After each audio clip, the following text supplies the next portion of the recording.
Bonjour mes amis, nous allons poursuivre ce matin le chapitre 9 et on est arrivé donc à un passage extrêmement intéressant puisque vous allez vous en rendre compte, c'est une phrase, comme je l'avais dit dans l'introduction, des phrases qui nous sont connues puisqu'on les cite à certaines occasions. Celle-ci est citée à la fin justement de Kippour où on nous dit, comme le verset 7 de ce chapitre nous dit, « Lech echol besimcha lachmecha » Va, mange avec joie ton pain, Ushte belev tov yenecha, et bois de bon cœur ton vin, qui kevar ratza ha Elohim et maasecha, car déjà Dieu a agréé maasecha tes œuvres. La question que se posent tous les commentaires au sujet de cette phrase, quelle est sa place ici? Qu'est-ce qu'elle veut dire? Qu'est-ce qu'elle est venue faire? À qui s'adresse-t-elle? Puisque va manger le pain, est-ce qu'il s'agit de gens qui ne cherchent qu'à profiter de ce monde? On leur dit va et mange ton pain, si déjà donc profite au moins de ce monde. Ou alors il y a d'autres sens, comme les commentaires essayent de nous le faire comprendre. On va voir que tout ce qui est rapporté ici, c'est essentiellement des conseils pour profiter de notre existence ici-bas, mais de manière intelligente, telle que Hachem, le Créateur, veut que nous fassions. Évidemment que Dieu a créé des plaisirs sur terre et ce n'est certainement pas pour nous en priver, mais il faut bien évidemment les circonscrire. Et ici donc il va être question, comme une introduction à ce nouveau passage, il y a plusieurs façons de profiter de ce monde, et on dénombre 5, achila, manger, shetiya, boire, malbouche. On va parler aussi des vêtements, comment on doit s'habiller, sicha, alors c'est aussi l'onction, donc les crèmes, l'huile, avant c'était pour faire des traitements de cheveux et du corps, et vechaye ishut, et aussi la vie maritale. Donc, et tout ceci, donc on va les voir dans les versets suivants. Alors on pourrait dire que ici, va manger ton pain. Le pain est une allusion à l'union intime, comme on l'a déjà vu à plusieurs reprises, et ce qui pourrait laisser croire que ceci s'adresse par exemple à un khatan.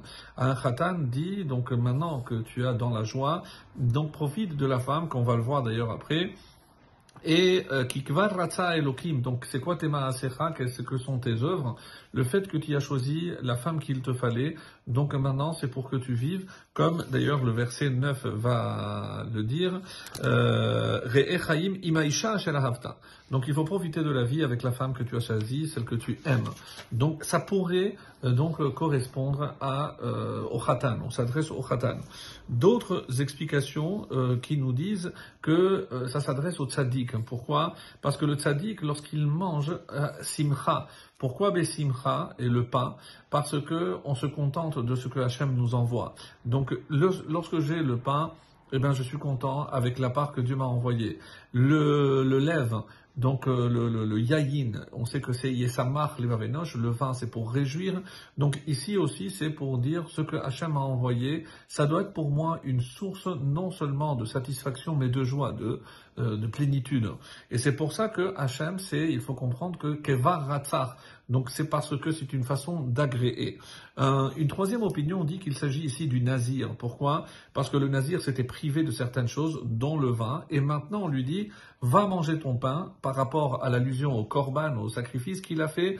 Ushte belev tov yenecha, maintenant tu peux reprendre donc la boisson alcoolisée, donc tu peux reprendre le vin, kikevar ratza Elohim et maasecha, parce que ce temps d'abstinence donc a été agréé par Shem, et ce terme de ratza agréé se rapporte aussi souvent au korbanot. Donc plusieurs possibilités de lire ce verset.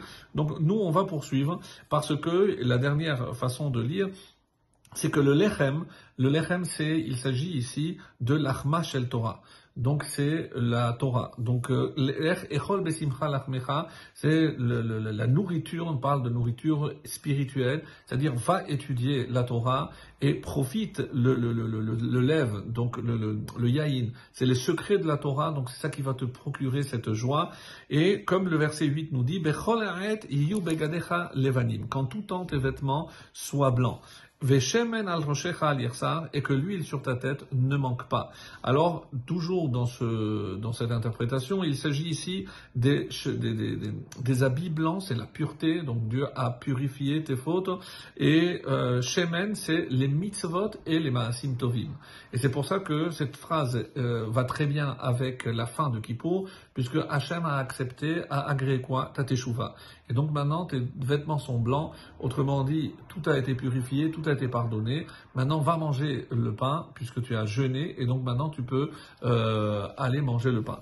Donc ça, c'est une façon de lire, et on verra par la suite donc sur une interprétation très belle du Midrash qui nous dit qu'il faut lire Begadim comme des Notrekon, c'est-à-dire des Rachetevot, c'est des initiales, et on laissera la suite pour demain. Bezrat Hashem. Excellente journée à tous.